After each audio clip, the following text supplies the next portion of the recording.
श्रोताओं को मेरा नमस्कार। लीजिए सुनिए जयशंकर प्रसाद जी द्वारा लिखी कहानी भिखारिन। जाह्नवी अपने बालू के कंबल में ठिठुर कर सो रही थी। शीत कुहासा बनकर प्रत्यक्ष हो रहा था। दो चार धाराएं प्राची के क्षितिज में बनना चाहती थीं। धार्मिक लोग स्नान करने के लिए आने लगे।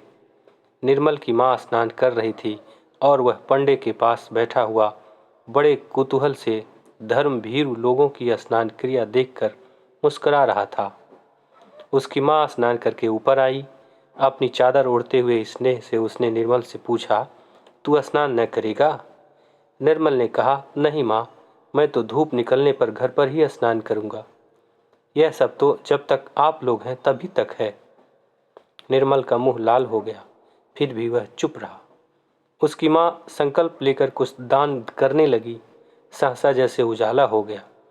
एक धवल दांतों की श्रेणी अपना भोलापन बिखेर गई। कुछ हमको दे दो रानी माँ, कुछ इसे भी दे दो। माता ने उधर देखा भी नहीं, परंतु निर्मल ने उस जीर्ण मलिन बसन में एक दरिद्र हृदय की हंसी को रोते हुए देखा। उस बालिका की आंखों में एक अधूरी कहानी थी।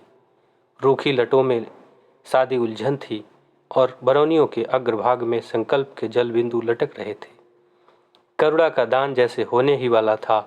धर्मपरायण निर्मल की माँ स्नान करके निर्मल के साथ चली। भिखारिन को अभी आशा थी, वह भी उन लोगों के साथ चली। निर्मल एक भावुक युवक था।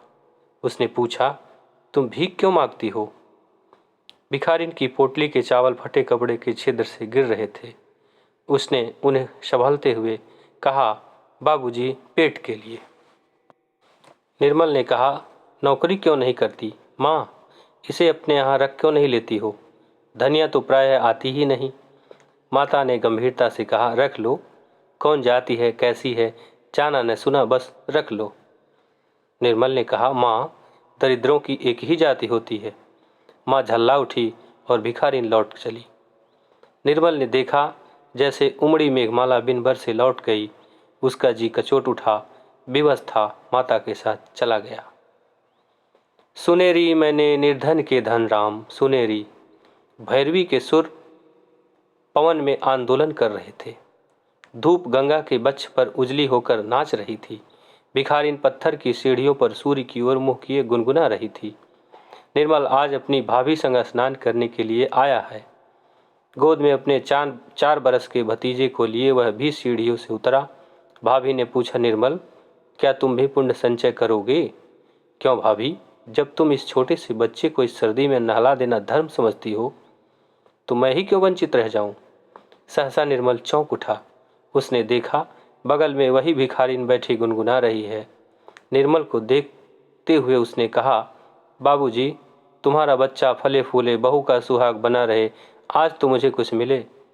निर्मल अप्रतिभ हो गया। उसकी भाभी हंसती हुई बोली, दूर पगली। भिखारिन सहम गई। उसके दांतों का भोलापन गंभीरता के पर्दे में छिप गया। वह चुप हो गई। निर्मल ने स्नान किया। सब ऊपर चलने के लिए प्रस्तुत थे। सहसा बादल हट गए। उनमें अमल धवल दांतों के श्रेणी ने फिर याचना की, बाबूजी, कुछ मिलेगा? अरे अभी बाबूजी का ब्याह नहीं हुआ है। जब होगा तो तुझे न्योता देकर बुलाएंगे, तब तक संतोष करके बैठी रह। भाभी ने हंसकर कहा, तुम लोग बड़ी निष्ठुर हो भाभी। उस दिन माँ से कहा कि इसे नौकर रख लो, तो वह इसकी जाति पूछने लगी और आज तुम भी हंसी ही कर रही हो। निर्मल की बात काटते हुए भिखारी ने कहा, बाबूजी, बहूजी, तुम्हें देख मैं तो यही जानती हूँ कि ब्याह हो गया। मुझे कुछ न देने के लिए बहाना कर रही हो। मर पगली, बड़ी ढीठ है। भाभी ने कहा, भाभी उस पर क्रोध न करो, वह क्या जाने, उसकी दृष्टि में सब अमीर और सुखी लोग विवाहित हैं। जाने दो, घर चले। अच्छा चलो, आज माँ से कहकर इसे तुम्हारे लिए टहलनी रखवा दूंगी। कहकर भाभी हंस पड़ी। युवक हृदय उत्तेजित हो उठा, बोला, यह क्या भाभी, मैं तो इससे ब्याह करने के लिए भी प्रस्तुत हो जाऊंगा। तुम व्यंग क्यों कर रही हो? भाभी अप्रतिभ हो गई, परंतु भिखारिन अपने स्वाभाविक भोलेपन से बोली, 2 दिन मांगने पर भी तुम लोगों से 1 पैसा तो देते नहीं बना, फिर गाली क्यों देते हो बाबू?